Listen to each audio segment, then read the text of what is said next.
that vision is super important. Like where are you today and where do you want to be tomorrow or next week or next quarter? If you just think, well, I want better retention numbers, you got to get better about diagnosing and triaging your issues before you're ever going to see any level of success. Welcome to Customer Unsuccess, the podcast where we cut out the noise and talk with real leaders about their hardest lessons in customer success and other go-to-market motions. I'm your host, Joe DeGrande, and in each episode, we're going to unpack real challenges from real leaders, failed tech implementations, a strategy that didn't yield results, or difficult customers. But more importantly, we're going to take those lessons learned and share them with you so that way you can avoid those same mistakes with your team. So if you're in customer success, sales, or other go-to-market motions, stick around to hear from the best, and let's dig into it. All right, for today's guest, I'm joined with Dillon Young. He's the founder of Lifetime Value Media. He's also the host of the Daily Stand-Up, and he's a guy who's been in customer success for around 15 years. And we're talking about real strategies when leadership doesn't understand the difference between customer success and sales and why companies overpromise and underdeliver. So we'll talk about how potentially customers might not be an ideal fit. And we even dive into a little bit of CRM data as far as how it ties into automation and how those strategies can fall apart.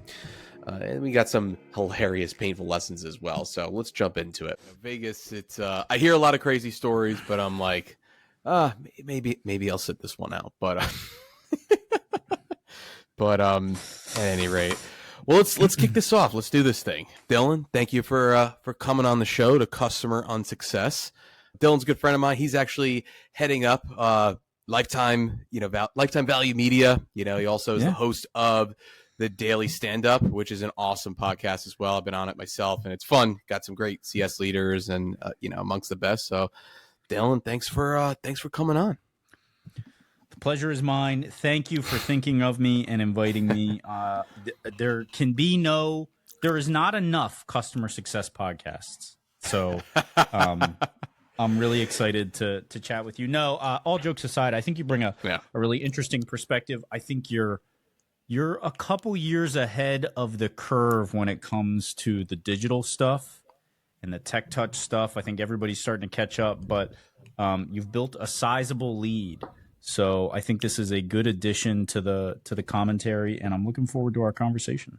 Yeah, no, 100%. Yeah, I mean, it's crazy how much digital CS tech touch is kind of blowing up, and obviously in the podcast scene.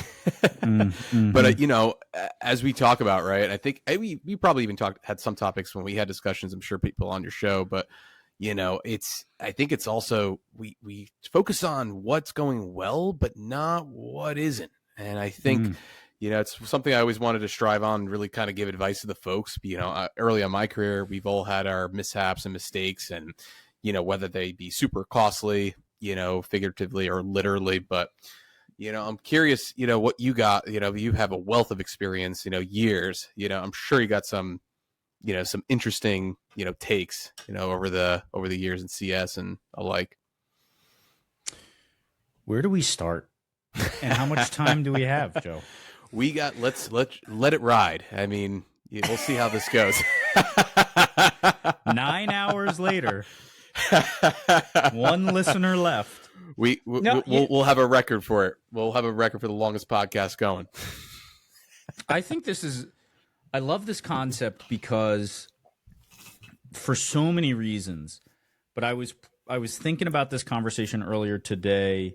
Just about like there's a standard phrase people say of like you hear about the wins, but you never hear about the losses, and I think that's what you just said. But like they just outweigh so much. Like the wins get all the credit, but really the losses are where you make your career. Is like not being afraid to stick your neck out there, and then learning from them, iterating upon them, and not being afraid to do it again.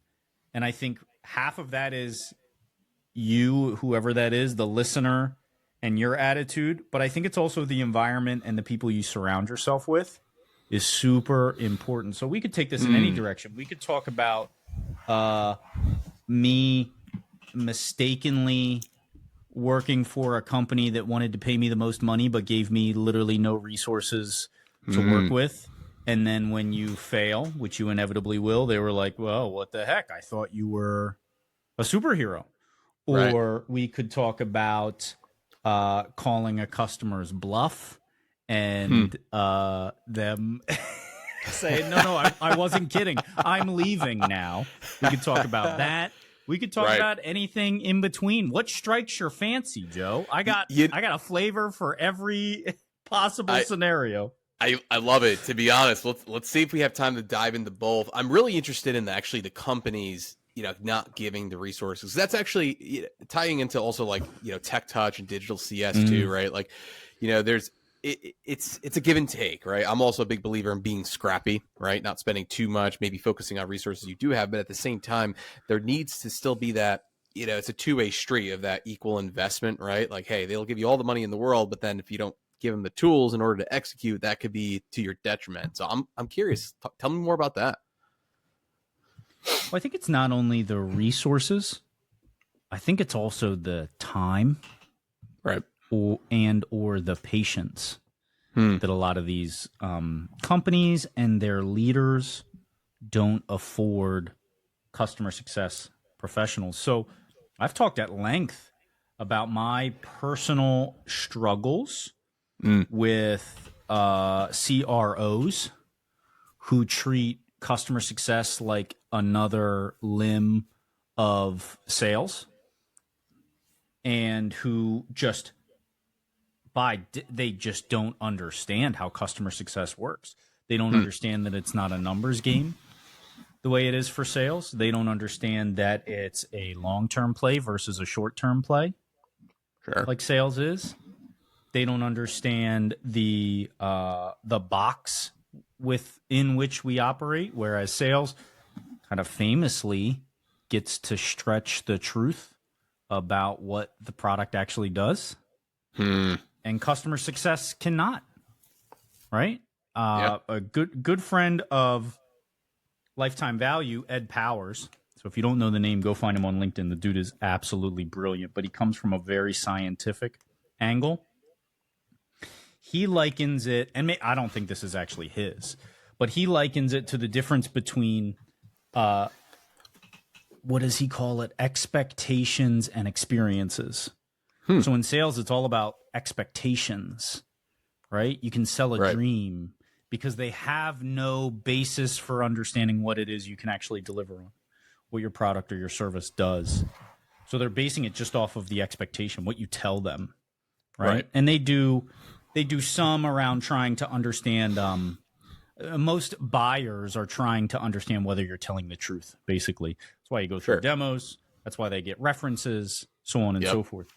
But by the time their first renewal is coming up, let's say it's a year later, they've got a huge body of experience with you, your product, your organization to go off of.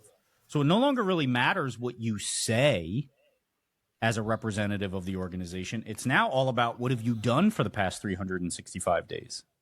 Sure. And there's a lot of CROs who are almost always previous salespeople who just don't get the difference. So yeah. That's a spicy meatball, Joe. Go ahead. No, it is a spicy meatball. I mean, I guess tell me more about that, right? So it sounds like your take is, customer success, isn't sales, or maybe it's an element of sales, but it's just a longer term play.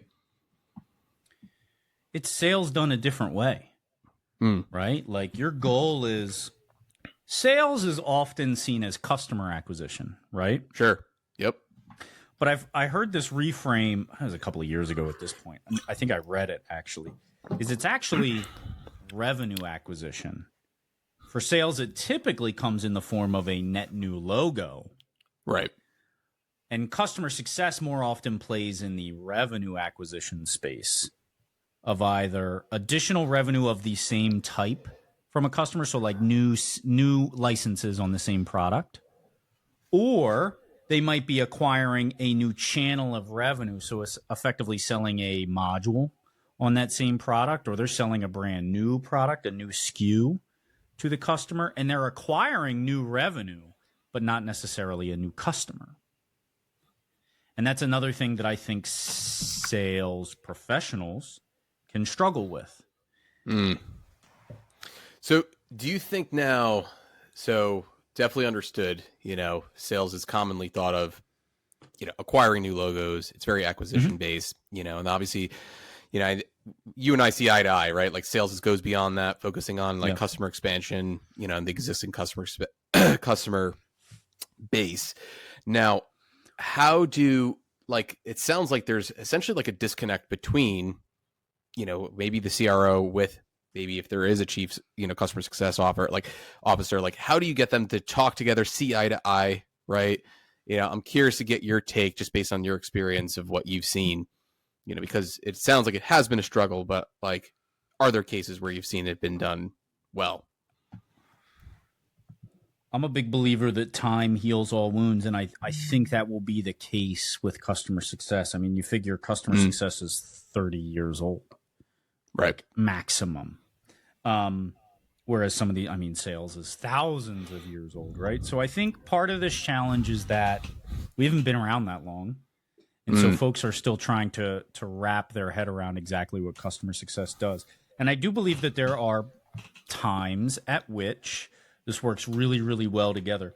But this becomes, like, if you zoom out, the challenges I've had largely stem around products or companies, I should say, that have aggressive boards filled with investors who have invested a lot of money in those products, and they want to see them grow up and to the right every single quarter. And so who gets the pressure for that? It's often sales. What I'll say is that I think the way in which this works best is if we take an outside-in approach. Right. And we say, hey, here are our goals. Let's hope that those have been set responsibly between the company and the board, right? Sure. And then let's look at how each piece of this organization can contribute to them. And that involves a lot of things. It involves the maturity of the organization, like how much of our revenue should be coming from net new logos versus existing logos. Well, that has a lot to do with what you have to sell. If you only have one product and all you sell is the number of licenses on it, well, then probably most of what you do is going to be net new logos. Versus, I've worked at a lot of companies where they've had 15, 16, 20 SKUs to sell. You might expect that most of your revenue growth is going to come from your existing customer base, either expanding licenses or buying new products. So I think once you start to understand, first of all, the way businesses work, right? I hate to sound pedantic in that regard, and then you work backwards from the goals you've created, and you are strategic about it. And when I say you, I really mean like your senior leadership team. That is how a customer success team is best positioned to win. They can't just be considered. The CRO says, I'm going to give 50% of this goal to my sales team and 50% of this goal to my customer success team. That was an arbitrary number I picked, but it is very rarely going to be an even split no matter what you do, just based on what I explained, right? Makes sense. No, of course. I think it highly depends on like the product, the offering, the number of SKUs, right? If it's license based, whatever that might be. I'm curious, going back to like the communication piece, you mentioned something that really struck a chord, because I see this a lot. I've been talking to a lot of people, and you have, because there's a high pressure, especially now, right? I'm sure that we're going to see this shift, year in and year out, depending on how the economy goes, but on new business sales and over promising, right? And then by the time it gets to customer success or an implementation team, if the product is pretty, labor intensive to get going, right? It falls short, and then customers are not implemented. Forget about, actual time to value. They might not even get started. I'm curious, like, what's your take on that? Like what you've seen, because I've been hearing quite a bit of it, but like, I wanted to get your thoughts and like, if you have any insights on that. It should be said that everything we're saying is like blue sky scenario, right? Sure. There's a lot of pieces to the puzzle, and you can't really take pieces from a different puzzle and try to add them to your puzzle. My son is really into puzzles right now, so we're going to run with this analogy. I can't take pieces from a completely different puzzle by a different manufacturer of a different design and expect to just like slot those into the puzzle we're working on today and everything's going to work. So what I mean by that is to say, like, I think the answer is accountability. And that sounds so simple. But I've been in situations where I've said, dude, you got to fire this salesperson because he's selling garbage. And he's costing you more than he's making you. Like, I've had 3 deals this year worth 5 figures that we've worked on for months only to have them fall out because the customer realized that they weren't getting what they were supposed to. And our product documentation is pretty clear, and sales gets a lot of training, and this guy continues to sell stuff that is, quote unquote, vaporware. But when a company has really aggressive growth goals, and that guy has sold 12 other deals this year worth a certain amount of money, do you want to kill the golden goose? My answer is yes, because he's toxic. Yeah. He's bad news. We can find somebody who can sell the real stuff, but we can't have somebody who's selling us garbage, who's taking up our time, who's burning our FTE hours on stuff that is never going to land right. They're not going to, if they even get started, they're never going to renew. So I think it's about accountability, but that's a tough thing to ask of a startup that's trying to grow, that has investors breathing down their neck. So I'll say I understand their position, but I don't agree with it. And I think it could be solved with better foresight too. Yeah. No, 100%. Yeah, I think it is a fine balance, especially, obviously the politics come into play, with the organizations, and then they have their own motives and goals that they need to hit. I even seen it with a couple of times, even companies that I've worked at, deals will come down the pipe, obviously, given post sales, and I would notice a trend with accounts that would churn. And I'm like, why are these particular, I've even seen it where it's either a particular rut, right? You have that data, you could track it. Like, what are they trying to sell to them, or oversell? I've had customers, spit back at me like, hey, we're unsatisfied and we're looking to cancel. So yeah, and they said that the rep said that they could, right? So like having those false promises. Yeah. Those are fun. Cancel anytime. Oh yeah, no problem. And I'm like, what the hell is going on? I'm like, this is coming up too often. And I was, again, in more tech touch digital CS. So if I'm seeing that pop up, I'm like, all right, this is, while it's smaller dollars, it was long tail for me in my case, but like there's a trend. I could see it pretty quickly. It's a systemic issue though. Yeah. Yep. 100%. 100%. So yeah, it's definitely a balance. I mean, what I've seen, it's definitely like, it's a balance, but also trying to get those leaders in the same room. I mean, that's in calling it out, and you're 100% right. Get rid of them. Get rid of that golden goose, that someone that might be that toxic employee. Cause again, down the line, it's going to hurt your numbers either, in the beginning, right. Or in the end, no matter what, especially if you're selling it to the wrong customer. But yeah, what was the other topic? I should have taken a note. But they had another challenge that was pretty, good that we could dive into. Do you recall? I remember we talked about it in the beginning. We went at it for sure. At the beginning of this conversation? Yeah. In the beginning of the podcast. Oh my goodness. It was like 10 minutes ago. We're getting very old if we can't remember this. I think I don't remember. Yeah, that's tough. I think, you know what? Another thing I thought of, and it's an anecdote I don't know that I've ever shared before. I mean, maybe I have. Sure. I have a very good friend of mine. He was the CEO of a company I worked at for several years. And the company was small at the time, so I had direct access to this guy on a daily basis, particularly because he was also still selling a lot of deals, and I was Nice. their like principal CSM, and so I had a lot of the larger deals that he had sold, and so he and I talked a lot. I remember one time getting on the phone with him, and I was traveling, and so I'm on the move, but he's asking me a question about a customer, and I just went off, and I was like, these customers, they don't answer me. They keep pushing these meetings. I'm trying to get this done for you. We got this renewal coming up. It's worth, like I think it was like over 6 figures, blah, blah, blah. And like, why can't these guys, similar. This is before I learned to kind of like put myself in their shoes. Sure. And say, okay, I totally understand. Like, it's not ideal, but I understand the situation they're dealing with. Like we just talked about with sales. Sure. So I'm just going off. And he stops me and he says, Dillon, wouldn't it just be so easy if we didn't have to deal with these customers?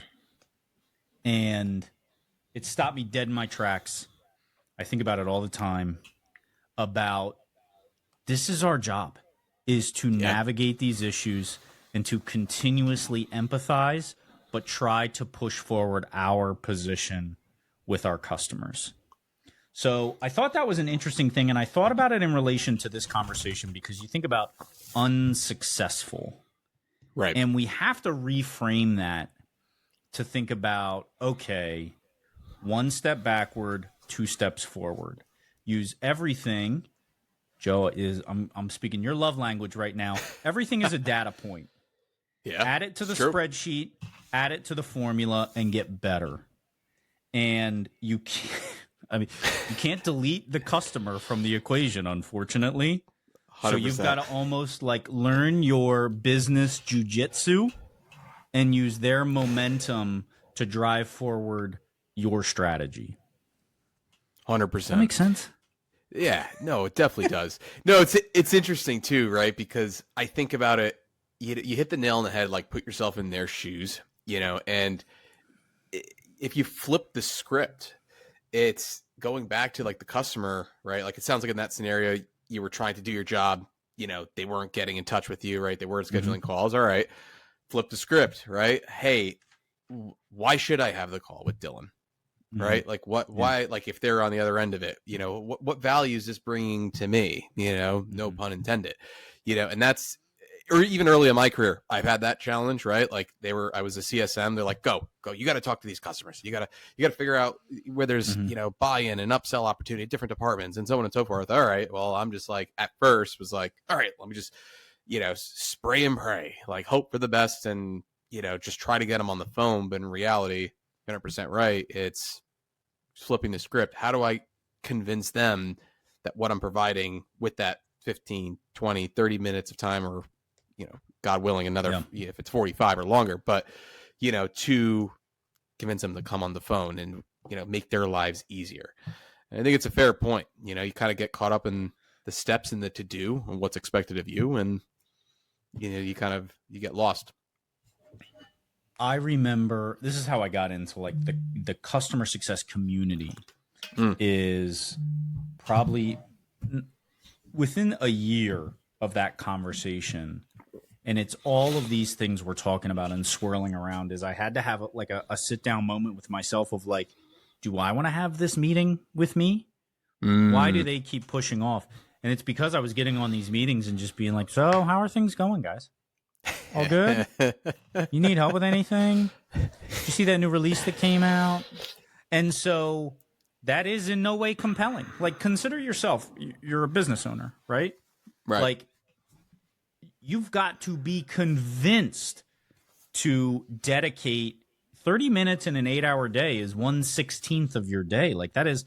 That fraction actually sounds small, but it's not. That's like that's a lot of time. You could get a lot done, and you can make meaningful impact, particularly as a consultant, man. Like, right? You consultants make a lot of money.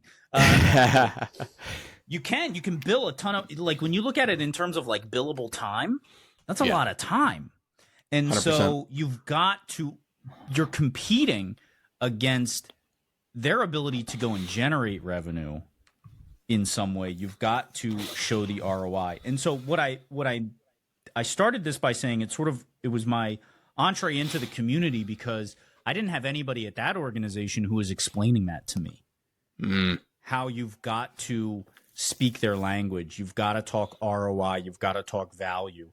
And I had to have, and we didn't even have ChatGPT back then. So I was just Googling stuff. Like, how do I do this job better? And you finally start to find these pockets of people who are talking the way we're talking. And this was, oh my gosh, 10 years ago. And I had been a customer success manager for that long and I was already a customer success manager for like 5 years and hadn't totally understood that concept yet of what it meant to be proactive and strategic and to be valuable to them so that I can extract additional value from them. And so it is a hard nut to crack. I will tell you you want to talk about unsuccessful? Think you're going to Google something about customer success and just copy and paste that into your process today. Yeah, good luck. Good luck. Yeah, doesn't work. With anything. I mean, it's it's hard. It's hard for people to grasp that not every people will ask me advice. I'm sure they've asked you. It's like, hey, well, what's your recommendation? I'm like, based on what you've seen.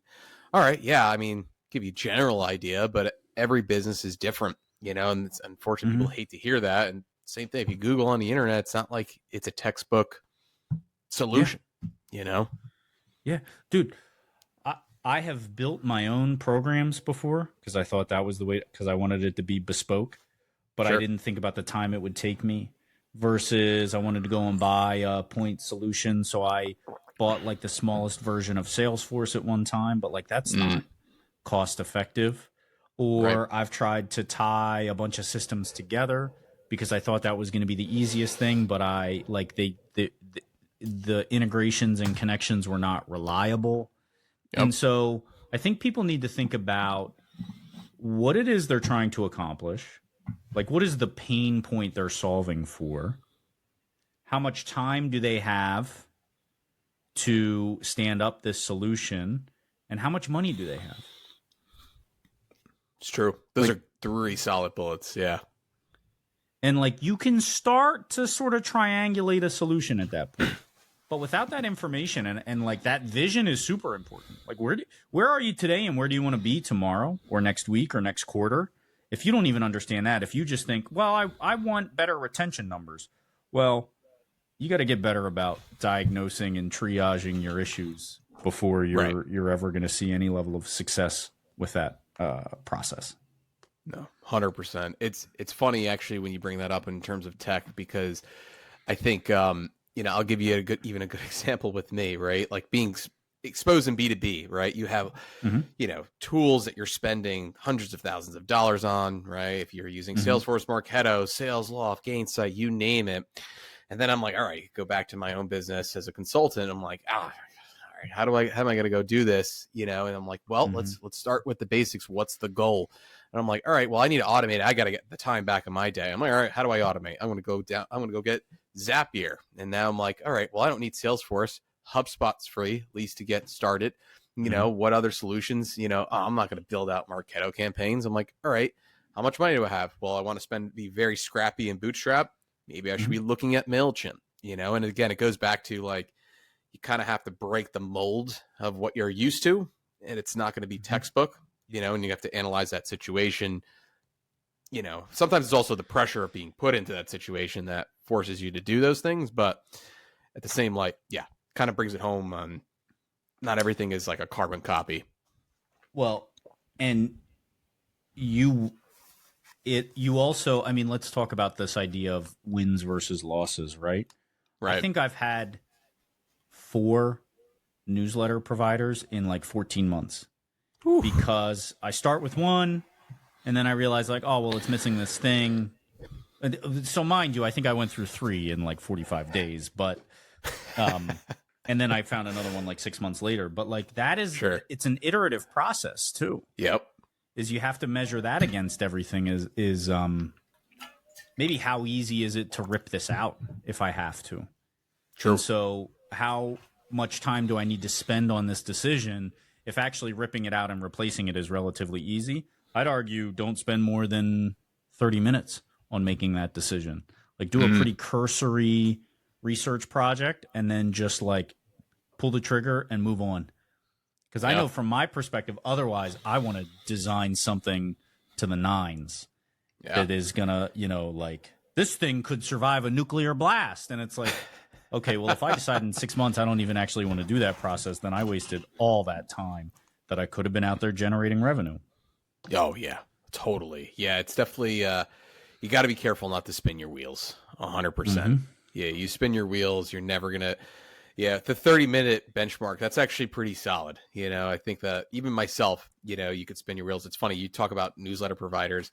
I think I was looking for like a landing page provider between HubSpot. I was even looking at, I forget the other one, Airtable.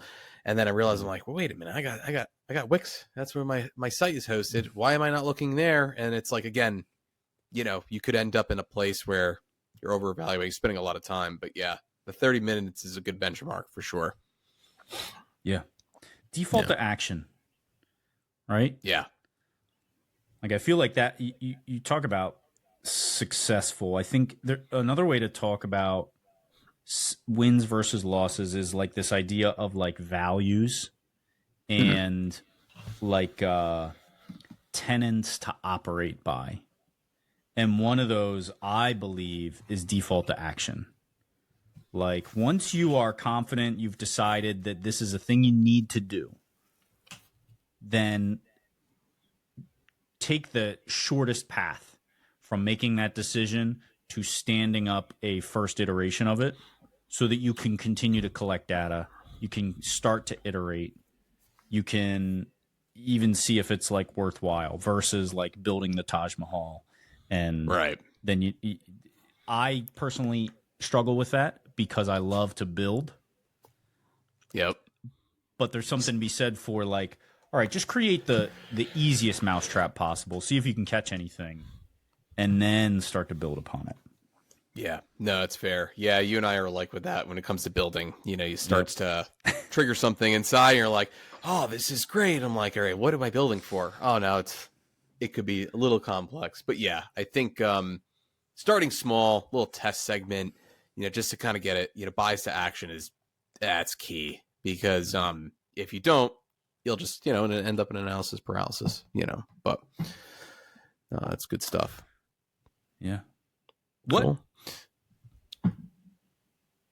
I want to turn this back on you, but I don't know how.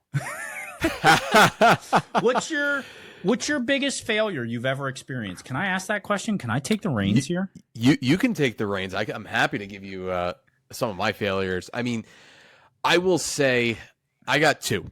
I'll give you two. One really early in my career. More so the moral of the story is like, don't bite off more than you could chew. And then the other side is around automation. The second one actually is more so around how the idea of this podcast came from. But the first one, I would say this is probably about like a little over 10 years ago now. I was a CSM or onboarding rep at the time, focusing on essentially that implementation phase. And that's where we're having rollout calls. We're scheduling calls with clients, making sure that they're getting the most value. They're getting set up. We're setting those KPIs. And I was on a move. I was the guy that's like, oh, he's got all these calls. He's in and out of call rooms. This is great. And then at the end of the day, I'm like, oh, shit. I got to go log all this in Salesforce.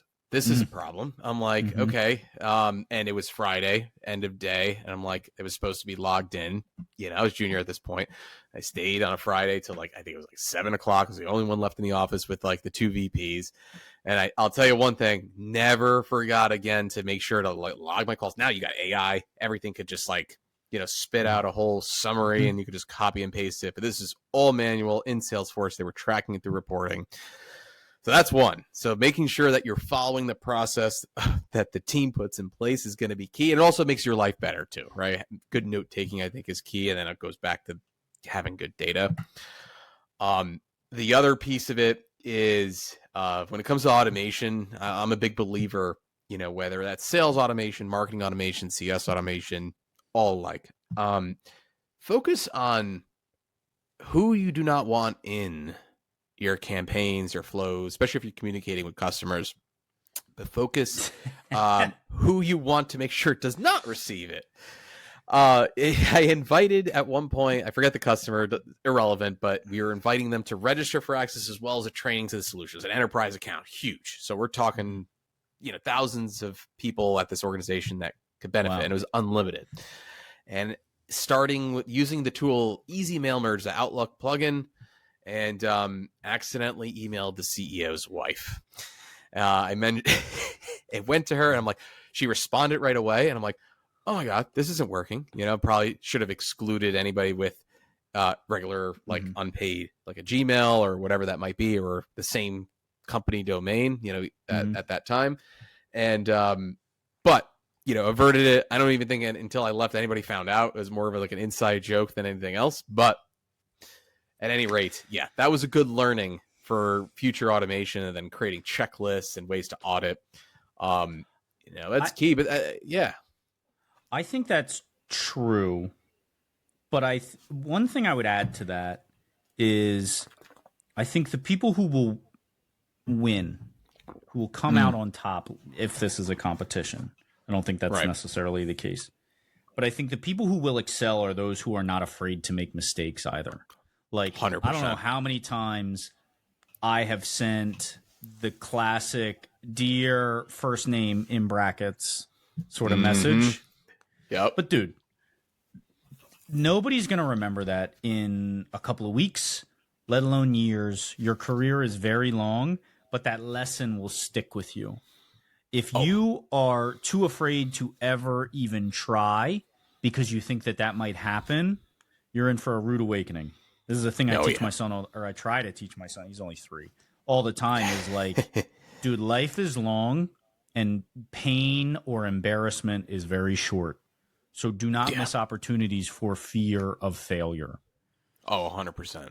Yeah. If you are afraid of failure, you're never going to excel. I mean, I could speak to that from my own career, a lot of experimentation. I tell people all the time, like, listen, automation can break, bad things can happen. You need to, there's a level of discomfort that needs to be agreed upon with whoever you're working with, whether now it's with, consulting clients and so on. But you're 100% right. If you don't have essentially that gut, that grit, and to know that things can potentially fail, you'll never excel.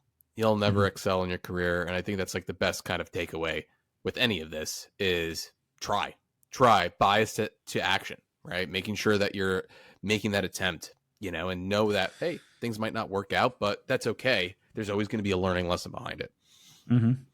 Yeah. And I think part of that is, I mean, I have a Six Sigma background, so I'm big on like creating these sort of like project memos at the start. And then within that memo is also like, how do you measure success and how will you iterate upon it? And it sucks, right? Similar to you having to log all of your crap in Salesforce at the end of a very long week, but that allows you to continue to move the flywheel. And in your case, it was to allow your organization to continue to move the flywheel. But if you're not constantly putting coal in the engine, so to speak, like that's where you're going to fail. So it does, unfortunately, like there is AI can do a lot of this now, but you got to continue to do that admin work so that your processes can get better. But again, that's the iteration process. So like start small, start bare bones, and keep building on it. Don't try to build the biggest and greatest thing before you ever even launch it. Yeah, 100%. Yeah, starting small is going to be key, right? Take baby steps, little bite-sized pieces, and then focus on when you're starting to see those little small wins, compile them all together, focus on how you can get that big win. I was bummed at the beginning of this conversation because we crapped on sales a lot, and I never like to do that. They have a very hard job. But I'm glad we brought it around to building and experimentation. It's a much better place to end. No, 100%. No, I think like, again, every function, including sales, even marketing, we've talked about marketing in the past and past episodes as well. And, everyone has their key focus, but yeah, it's, it's just working together as a team. But, Well, listen, Dylan, this has been awesome. It was a great conversation. Love the stories. Love to have you back on. I'm sure there's tons more knowledge that you could spread to the audience, but I'm curious. That's all I got. What's a good plug? Where can everybody find you? So you can find me on LinkedIn. It's Dillon R. Young. That's my handle. Or come find us on the Daily Stand-Up. We publish every single business day. Episodes are 15 minutes or less, and it's all about customer success. Sometimes we talk about go-to-market in general. Sometimes it's just about SaaS. Sometimes we talk about Buddhism. We've done that too. So come find us. We're having a lot of fun. And Joe, you got to come back and join us soon too. Oh, 100%. I'd be happy to. No, we'll definitely set that up soon. Good Cool, stuff. man. Well, thanks so much, Dylan. Great to have you on, and thanks everybody for joining, and I'll talk to you soon. That's a wrap for today's episode. Thanks so much for listening. If you got some value from this conversation, hit subscribe, leave a rating or review, and share it with someone who's also out there trying to build a better customer success or go-to-market strategy, even if it's messy along the way. And if you want more frameworks, tools, automated playbooks, check out jodostechtouch.com and subscribe to our newsletter. That link is in the description. Thanks so much for being here. Keep building, keep learning, and I'll catch you on the next one. Quick note before we wrap. This podcast is for educational and informational purposes only. The ideas and opinions shared here are of my own or those of my guests, and don't reflect the views of any current or former employers, clients, or partners. We might reference tools, platforms, or companies, but nothing shared here should be taken as fact, endorsement, or criticism. Do your own research and always consult your team or legal counsel when making any business decisions. This content is not legal, financial, or business advice. It's just us sharing what's worked, what hasn't, and how we've learned from both. So thanks again for joining us. We'll see you next time.